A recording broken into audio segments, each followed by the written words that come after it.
გამარჯობა მეგობრებო, მოგესალმებით. ეხლა მქონდა ვიდეო ლაივი, თუმცა მე მგონი ხმა არ ისმოდა კარგად და მინდა კიდევ ერთხელ გითხრათ, რომ ძალიან ძლიერად წვიმს თბილისში და ქალაქის ზოგიერთ რაიონში, კონკრეტულ ქუჩებზე შექმნა პრობლემები. ჩვენი შესაბამისი სამსახურები არიან მობილიზებული მაქსიმალურად. ყველა ჩვენი უწყების თანამშრომელი გამოსულია ქუჩაში სხვადასხვა ლოკაციაზე, სადაც საჭიროება და აუცილებლობა არის. თბილისის სერვისის სამსახური არის სრულ მზადყოფნაში, გამგეობები და ასევე რა თქმა უნდა შინაგან საქმეთა სამინისტრო, საპატრულო პოლიცია, რომელიც ძალიან გვეხმარება იმაში, რომ ჩაიკეტოს კონკრეტული გზის მონაკვეთები პრევენციულად, რომ რაიმე პრობლემა არ იყოს. მიმდინარეობს გაწმენდითი სამუშაოები, ჩვენ ახლა ამ წუთში ვიმყოფებით სანაპიროზე, სადაც შეიქმნა გარკვეული პრობლემა, შეთბორვა არის, თუმცა წყალმა უკვე დაიწყო გადინება, სანიაღვრეჭების თავები წამოწეულია და გახსნილია.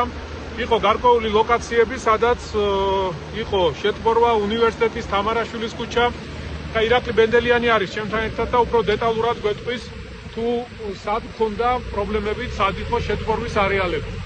მოგესალმებით, ესე იგი ყველაზე პრობლემური ადგილი ჰქონდათ დიდიღომში, გუდულის მიმდებარე ტერიტორიაზე, ასევე სოფელ დიდიღომში იყო რამოდენიმე ლოკაცია.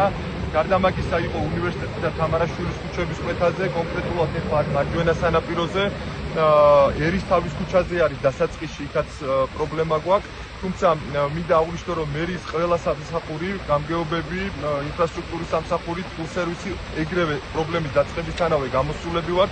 ასევე მნიშვნელოვანია, რომ მერის ხელხაზე შემოსული არც ერთი შეტყობინება რეაგირებით გარეშე არ რჩება.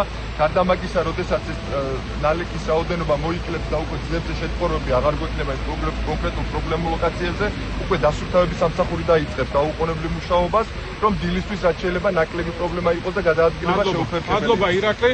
შინაგან საქმეთა სამინისტროც ასევე რა თქმა უნდა არის ჩვენთან ერთად. მადლობა კიდევ ერთხელ შინაგან საქმეთა სამინისტროს, საპატრულო პოლიციას. აბა რო ვთქვათ, კიდევ ერთხელ აუხსნათ მოსახლეობას თუ რა პრობლემები იყო და რა ღონისძიებები იქნა გატარებული. მოგესალმებით, უხინაღლეკიდან გამომდინარე, საპატრულო პოლიციამ ქალაქ მერიასთან ერთად ეფექტურად იმოქმედა, პრევენციულად დაიკეტა შესაბამისი ლოკაციები, სადაც იყო მაღალი წყლის ნაკადი.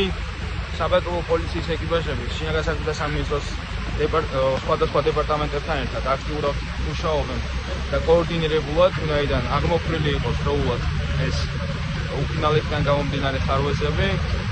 შეზღუდვები ამ დროისთვის გვაქვს მარჯვენა სანაპიროზე, რომელიც ნაწილობრივი შეზღუდვები არის, ლოკალური დაკეტებები გვაქვს, ასევე ქალაქის სხვადასხვა უბნებში, დიდუბე-ჩუღურეთის მიმართულებაზე, ერისთავის ქუჩის კვეთაზე, წერეთელი ერისთავის ქუჩის კვეთაზე, ასევე თამარაშვილის ქუჩაზე აღმოიფხვრა პრობლემები, ეფექტური მუშაობის შედეგად აღდგენილია მოძრაობა, სხვადასხვა უბნებში გრძელდება მუშაობები, სადაც დროულად იქნება აღდგენილი მოძრაობა. მადლობა კიდევ ერთხელ შინაგან საქმეთა სამინისტროს, საპატრულო პოლიციას. ყველა იმ ადამიანს, ვინც ჩართულია, ვინც გამოსულია დღეს საღამოს და აწარმოებს შესაბამის სამუშაოებს. ეს იყო მეგობრებო, რის თქმაც მინდოდა, ყველაფერი კარგად იქნება, ცხელი ხაზი მუშაობს, საჭიროების შემთხვევაში შეგიძლია გაგვიკავშირდეთ, დაგვირეკოთ და ჩვენი სამსახურები, რა თქმა უნდა, იქნებიან ადგილზე და ყველაფერს გააკეთებენ იმისთვის, რომ პრობლემები იყოს მოგვარებული. როგორც კი წვიმა გადაიღებს მთელი ქალაქის მასშტაბით, სადაც პრობლემები შეიქმნა, დაიწყება გაწმენდითი სამუშაოები. ეს იყო რის თქმაც მინდოდა, დაგემშვიდობებით და ეტაპობრივად მოგაწვით ყველა ინფორმაციას. აბა დროებით.